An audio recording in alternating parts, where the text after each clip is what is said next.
Sejam todos bem-vindos novamente ao nosso curso de Teoria do Estado Moderno e Contemporâneo. Eu sou o professor Luiz Fernandes Garbosa, é um prazer recebê-los aqui novamente. Na aula passada e na anterior, nós estávamos estudando elementos da teoria do governo, não é? E na aula passada, especificamente, iniciamos o estudo da forma de governo. Vimos uma série de características da forma de governo e estudamos as características principais das monarquias e das repúblicas, embora nós tenhamos visto que é preciso relativizar um pouquinho essas características clássicas, porque nas monarquias contemporâneas dificilmente correspondem àquelas características normalmente apontadas como típicas das monarquias, né?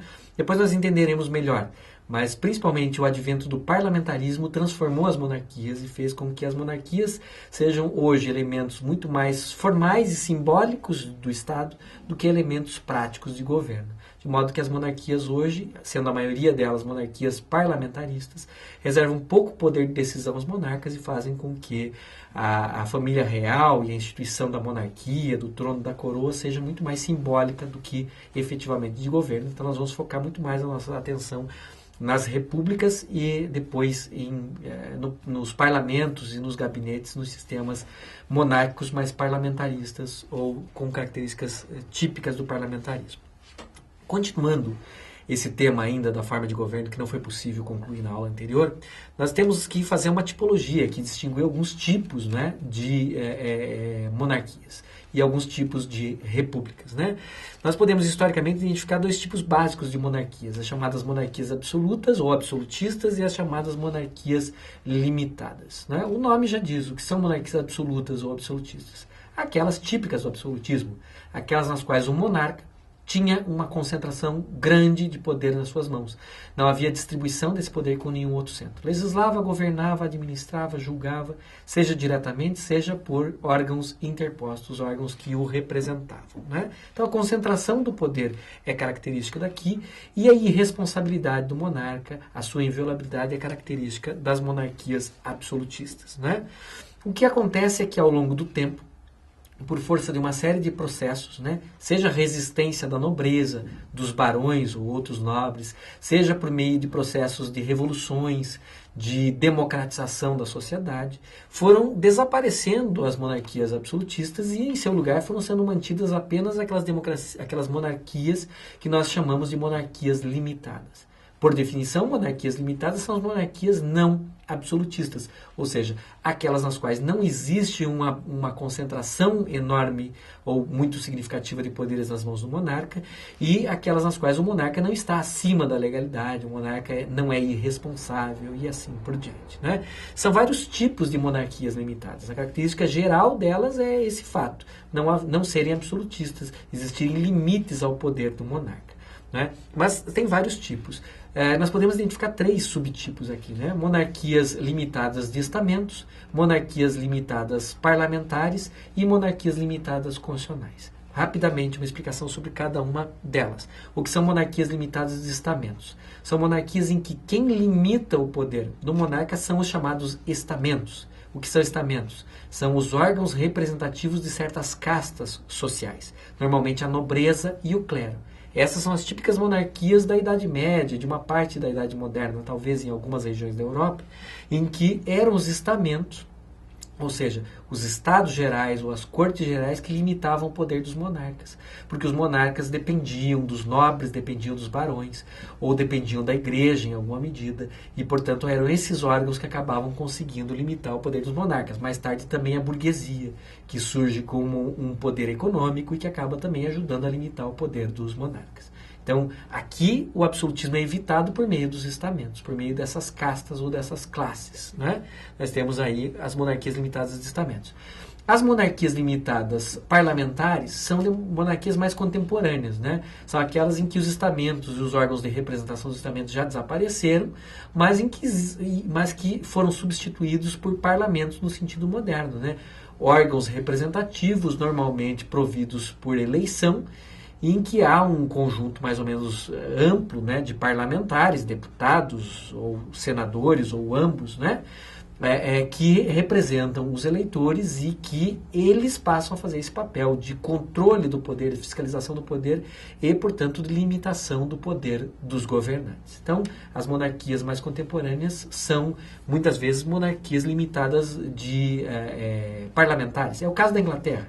A Inglaterra, durante a Idade Média, foi uma monarquia limitada de estamentos e depois, gradualmente, paulatinamente, se transformou numa monarquia limitada parlamentar. Quem limita o poder do monarca durante muito tempo na Inglaterra é o parlamento. Depois isso muda, nós vamos ver por quê adiante quando estudarmos o parlamentarismo, né?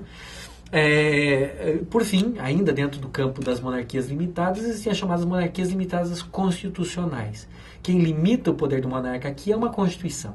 Né? Estabelece-se uma Constituição, normalmente ela é formalmente outorgada pelo monarca, ou seja, o monarca concede ela com base no seu poder, né? Reconhece ela, concede ela aos súditos, outorga ela aos súditos, e, de certa maneira, formalmente autolimita seu poder, prevendo órgãos representativos, como um parlamento, que irá legislar e irá fiscalizar o seu poder, prevendo a autonomia do poder judiciário e assim por diante. Muitas constituições do século XIX mantinham exatamente, tentavam instaurar exatamente monarquias limitadas constitucionais. Então nós temos esses três tipos clássicos.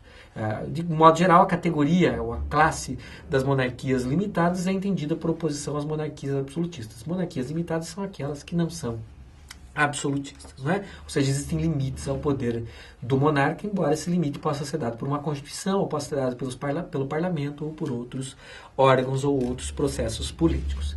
Focando nas repúblicas, que nós já vimos que se tratam de sistemas, ou de formas de governo, melhor dizendo, nas quais há um número maior de governantes, né, nas quais existe normalmente eletividade, temporalidade no exercício do poder pelos governantes, nas quais existe distinção entre poder patrimônio público e patrimônio dos governantes, e nos quais existe responsabilidade dos governantes pela gestão do patrimônio público e pela gestão das coisas públicas em geral, né?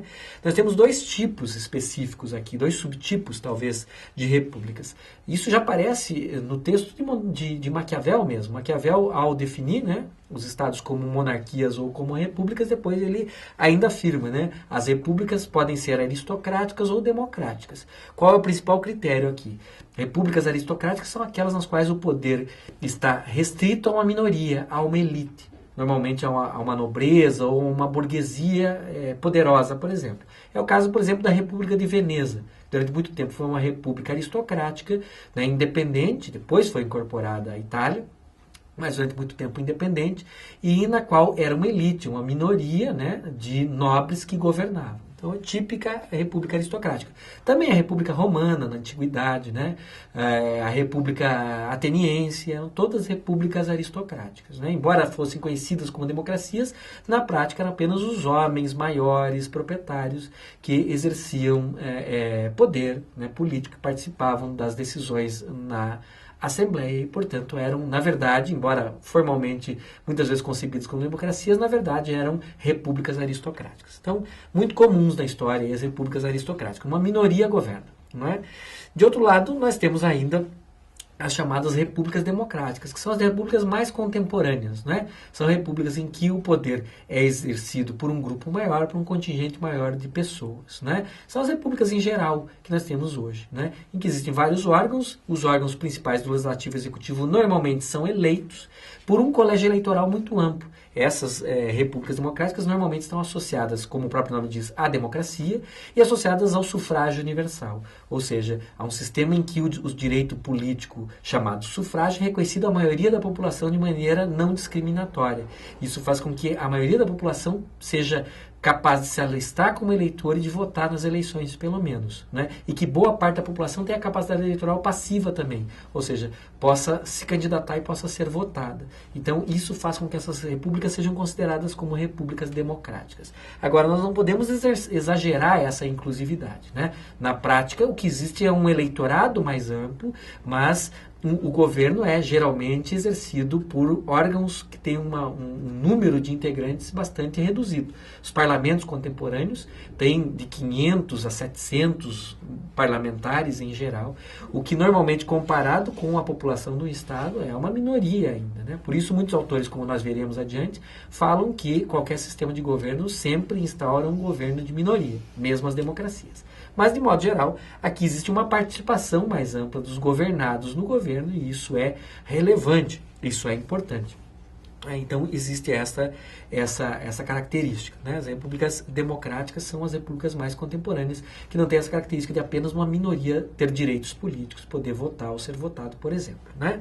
Uma observação, repúblicas democráticas no sentido que nós estamos tratando aqui não são repúblicas democráticas como aquelas repúblicas socialistas.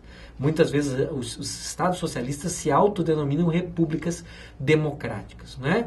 Tem que tomar um pouquinho de cuidado aqui, porque muitos autores contestam que, inclusive, esses estados sejam democracias. Normalmente, esses estados são vistos como autocracias, exatamente porque eles não preenchem os requisitos para se caracterizarem como democracias. Então, aqui existe uma restrição, aqui existem alguns limites, ok? Mas aqui nós estamos usando repúblicas democráticas num outro sentido. Na próxima aula, nós trabalharemos o tema dos sistemas de governo. Eu agradeço a atenção de vocês, desejo bons estudos e até a próxima aula.